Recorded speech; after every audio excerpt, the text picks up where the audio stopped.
Marcus, congratulations on the opening of Treadwell's last night. How does it feel? Wow, I mean, it's great. A little bit surreal. This is my second restaurant opening this year. I've relaunched Marcus this year, and now something completely new. My first time on the high street as such. It's incredibly exciting.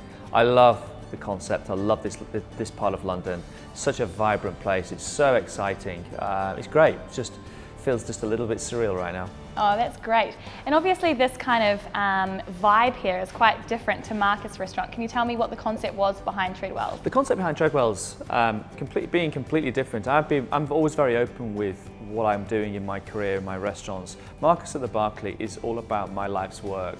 And it always has been, and that's where I cook. Treadwell's is my step onto the high street. This is all about Marcus Wareing Restaurants and a team of people that have worked with me for so long.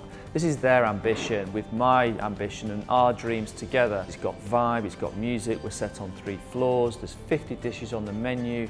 There's no booking policy, you can walk in, have a bite to eat, a glass of wine, you can be gone in no time at all. This is sort of Marcus Wareing relaxed. And so why did you decide to take that step back from the restaurant, from the kitchen with Treadwell's? My step back from the kitchen at Treadwell's and even the Gilbert Scott is purely on the basis that I believe a chef can only be in one place and that you can only cook in one place. My influence is all over my restaurants. I run the business, the concepts, the company, but also very much base myself in the kitchen in the heart of the Berkeley.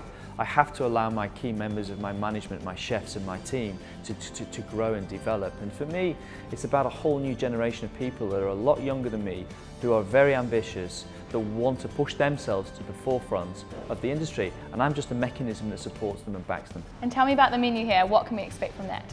The menu is very, very different. The concept is, you know, a lot of my staff ask me here, what are the rules? And my message to them is there are no rules. This is about our teams being themselves. The menu is, as I said, is 50 dishes. It's predominantly based around sharing. It's a British restaurant by design, but it has the influence of flavours from all over the world. And that's important for me because that's what makes the food exciting.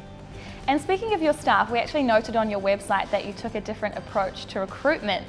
So the video, can you tell me about that and what kind of response you had? The response to recruitment's been interesting because sometimes people look at a restaurant group like mine and only see one thing, discipline and hard work.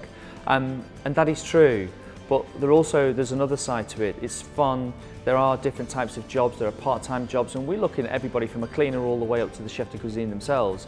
And I think it's breaking down the interpretation of what people think you are, and that's what I'm trying to do. And by making a video and speaking and being open is what we're all about. We are an open door for all types of employment. What we're looking for in our employment is personality.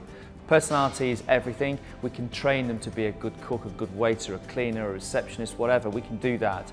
Personality is everything, and we're looking for someone who just comes to the table with a big smile. Perfect. And Treadwell's, who or what is Treadwell's and what's the significance of the name? Always in a place, you're looking for a sense of history and a sense of what was here before we were here, what was here years and years and years ago. Originally this site used to be a horse bazaar. And where horses were traded many, many years ago.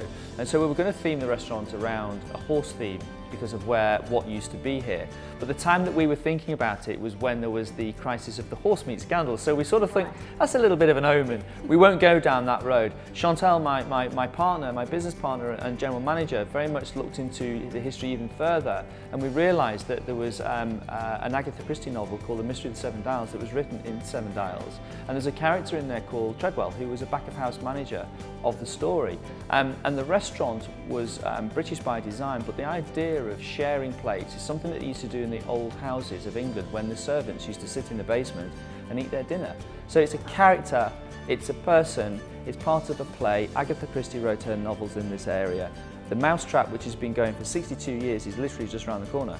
So it all links to the history in the past. So it's got a tie to the history, but what are your hopes for the future of this restaurant? This restaurant is one restaurant right now.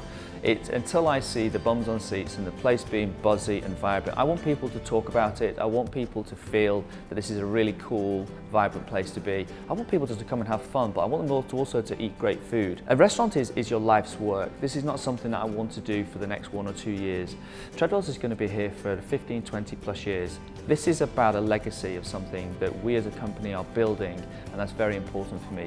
It's not a 100-meter sprint, it's a very, very, very long marathon. Well, thank you very much, Marcus, and I wish you all the best. Thank you so much. My pleasure.